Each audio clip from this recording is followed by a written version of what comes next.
श्री शिवाय नमस्तुभ्यम। दोस्तों, आप सभी लोग जानते हैं कि पंडित जी की श्री समर्पण शिव महापुराण कथा दुर्ग छत्तीसगढ़ में यहाँ पर चल रही है। और दोस्तों, इस कथा में पंडित जी ने बहुत दिनों बाद एक बहुत ही बड़ा और नया उपाय बताया है। और आप सभी लोग जानते हो कि जेठ का महीना चल रहा है और नवतपा भी चल रहे हैं, तो इन्हीं दिनों में किया जाने वाला पंडित जी ने एक बहुत ही बड़ा और विशेष यहाँ पर उपाय बताया हुआ है, जो कि है दोस्तों पेड़ के नीचे या गमले के नीचे शिवलिंग बनाने वाला। अब ये उपाय आपको किस लिए करना है, कब करना है, किसको करना है, कैसे करना है, ये सारी जानकारी हम आपको इस वीडियो में देंगे। अगर आपने आज की कथा को नहीं सुना है तो भाई आपको यह वाला उपाय ज़रूर सुनना चाहिए, क्योंकि आज की कथा में ही पंडित जी ने अपना यह वाला उपाय बताया हुआ है। आप इस उपाय को ज़रूर सुने और उपाय को ज़रूर करें, क्योंकि जो उपाय पंडित जी नया बताते हैं उस उपाय को जो लोग पहले करते हैं उनको उस उपाय को करने का फल बहुत ही जल्दी और बहुत बड़ा होकर मिलता है।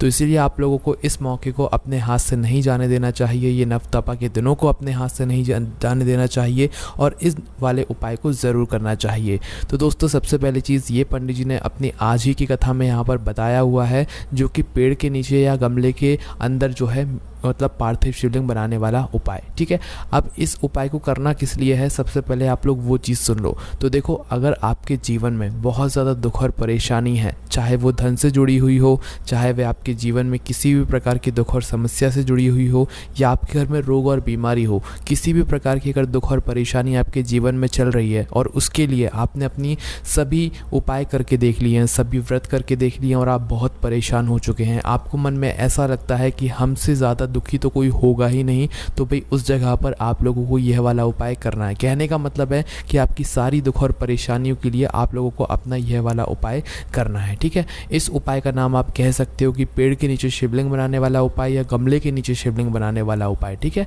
तो अब दोस्तों, इस उपाय को करना किसको है, सबसे पहले आप लोग वो समझ लो। तो देखो, जो भी उपाय विशेष होते हैं उनको विशेष रूप से घर की बड़ी माताएं बहनें ही करती हैं, तो इस वाले उपाय को भी घर की जो बड़ी माताएं बहनें होंगी उनमें से कोई भी एक माता बहन इस वाले उपाय को कर ले। ठीक है, उसके बाद में दोस्तों, अगर किसी कारणवश घर में माताएं बहनें उपस्थित ना हो तो फिर घर का कोई बड़ा पुरुष भी इस वाले उपाय को कर सकता है, फिर चाहे वो पुरुष ही क्यों ना हो, उसमें कोई भी दिक्कत वाली बात नहीं है। उसके बाद में दोस्तों, इस वाले उपाय को हमें किस समय करना है, तो देखो, इस वाले उपाय को आपको सुबह के समय करना है। इस बात का ध्यान रखना, ये वाला उपाय शाम के समय प्रदोष काल में नहीं होगा, है ना। उसके बाद में दोस्तों, आप जानते हैं कि इस वाले उपाय को हमें किस जगह पर करना है। तो देखो, ये वाला उपाय को करने की सबसे अच्छी बात यह है कि इस वाले उपाय को आप अपने घर पर भी कर सकते हो, घर के बाहर भी कर सकते हो। पर देखो, ये वाला जो उपाय है ये या तो किसी वृक्ष के नीचे होगा, मतलब किसी पेड़ के नीचे होगा, या तो आपके घर के अंदर जो गमला है, गमले के अंदर जो भी पौधा लगा हुआ है उस गमले के अंदर होगा। ठीक है, बस ध्यान रखना, जो भी गमला हो वो तुलसी जी का नहीं होना चाहिए, क्योंकि तुलसी के गमले के अंदर ये वाला उपाय नहीं होगा, इस बात का ध्यान रखना। बाकी आपके घर के सामने, घर के बाहर जो भी पेड़ लगा हुआ हो उस पेड़ के नीचे बैठकर भी आप लोग अपना यह वाला उपाय कर सकते हो। ठीक है, तो अब दोस्तों, उपाय की सामग्री क्या है वो भी सबसे पहले आप लोग यहाँ पर सुन लो। तो देखो, इस उपाय को करने के लिए आपको सबसे पहले यहाँ पर 5 बेलपत्र की आवश्यकता पड़ेगी। कौन सी बेलपत्र की, 5 बेलपत्र की। उसके बाद में दोस्तों, आपको इस उपाय को करने के साथ में 1-2 लोटा जल की भी आवश्यकता यहाँ पर पड़ने वाली है। ठीक है, 2 लोटा जल जैसे ही आप लोग तैयार कर लेते हो, अपनी 5 बेलपत्र तैयार कर लेते हो, तो उसके बाद में आपको शिव जी की 5 बेटियों का नाम भी याद रखना है, जो कि हम आपको यहाँ पर बता देते हैं। जया, विषहरा, श्यामली बारी, दौतली और देव, ये शिव जी की 5 बेटियों का नाम आपको ध्यान रखना है, क्योंकि उपाय को करते समय हमें इन 5 नामों का जाप भी ज़रूर करना है। तो दोस्तों, सबसे पहली चीज़, आप लोग इस जेठ के महीने में या इस नव तपो के दिनों में जब भी इस उपाय को कर रहे हों तो सुबह सुबह आप लोग जल्दी उठ जाइएगा उपाय को करने के लिए। जितना जल्दी उपाय को कर सकें उतना ज़्यादा अच्छी बात है। तो आपको करना क्या है, उठते से ही आपको सबसे पहले स्नान कर लेना है, शुद्ध हो जाना है, और शुद्ध होने के बाद ही आप लोगों को अपने उपाय को करने की तैयारी करना है। और दोस्तों, इस वाले उपाय को घर में से सिर्फ किसी एक सदस्य को करना है, सभी सदस्यों को करने की बिल्कुल भी ज़रूरत नहीं है। घर का कोई एक बड़ा मुख्य सदस्य भी अगर इस उपाय को अपने पूरे घर परिवार के लिए करेगा तो इस उपाय को करने का फल उसके पूरे घर परिवार को ज़रूर मिलेगा। ठीक है, तो करना क्या है दोस्तों, सबसे पहले आप वह जगह चुन लो जिस जगह पर आप लोग यह वाला उपाय करने वाले हो। 2 जगह हमने आपको बताई हैं, या तो कोई सा पेड़ ले लो, या तो आपके घर में जो गमला हो वो ले लो। लो, ठीक है। किसी भी एक जगह पर ही आप लोगों को अपना यह वाला उपाय यहाँ पर करना है, ठीक है। तो अगर आपके घर के सामने आसपास कहीं पर भी कोई पेड़ है तो भाई उस पेड़ के नीचे आप लोग ये वाला उपाय कर सकते हो। घर में पेड़ है तो घर के नीचे, घर के जो पेड़ है उसके नीचे भी आप लोग अपना यह वाला उपाय कर सकते हो। अगर पेड़ नहीं है तो गमला होगा, गमले में कुछ पौधा लगा हुआ होगा, उस पौधे के नीचे भी बैठकर आप लोग मतलब वहाँ पर भी ये वाला उपाय कर सकते हो, ठीक है। तो करना क्या है, जहाँ पर भी आप लोग यह वाला उपाय करो, चाहे पेड़ के नीचे करो, चाहे बड़े पेड़ के नीचे करो, चाहे गमले में करो, तो वहाँ पर आपको एक पार्थिव शिवलिंग का निर्माण करना है। पार्थिव शिवलिंग का निर्माण कहने का मतलब है कि जहाँ पर भी आप यह उपाय कर रहे हो, पेड़ के नीचे चाहे गमले में, तो भाई आपको वहीं की मिट्टी से जो है एक छोटा सा शिवलिंग का निर्माण कर लेना है, ठीक है। क्या कर लेना है, एक छोटा सा शिवलिंग, वहीं की मिट्टी को थोड़ा सा ऊपर की ओर उठाकर आपको एक शिवलिंग वहाँ पर बना लेना है। जैसे ही आपका वह शिवलिंग बन जाता है, इसे हम पार्थिव शिवलिंग कहते हैं, तो इस पार्थिव शिवलिंग को आप लोगों को बना लेना है। चाहे पेड़ के नीचे बना रहे हो, चाहे गमले के नीचे बना रहे हो, किसी एक ही जगह पर बनाना है, इस बात का ध्यान रखना। जैसे ही आप लोग अपना पार्थिव शिवलिंग बना लेते हो, तो पार्थिव शिवलिंग बनाने के बाद आप लोगों को क्या करना है कि भाई आप जो अपने साथ में 5 बेलपत्र लेकर आए हुए हो ना, इस 5 बेलपत्र को क्या करना है, आपको एक एक करके शिव जी की इस पार्थिव शिवलिंग के ऊपर चढ़ाना है, ठीक है।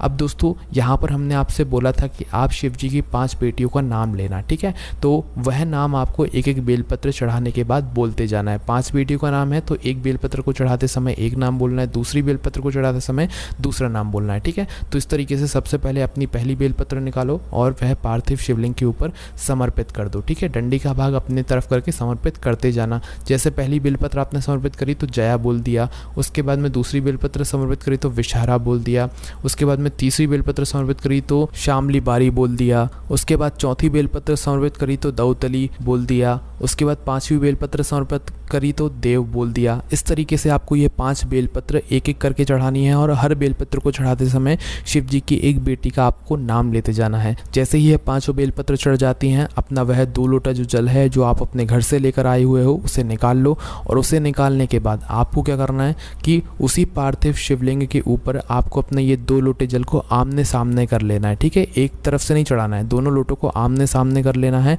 और एक धारा से इन्हीं 5 बेलपत्र के ऊपर आपको उस शिवलिंग के ऊपर जो है जल धारा से चढ़ाना चालू करना है, ठीक है। तो एक धारा से पूरा जल आप लोग वहाँ पर चढ़ा देना।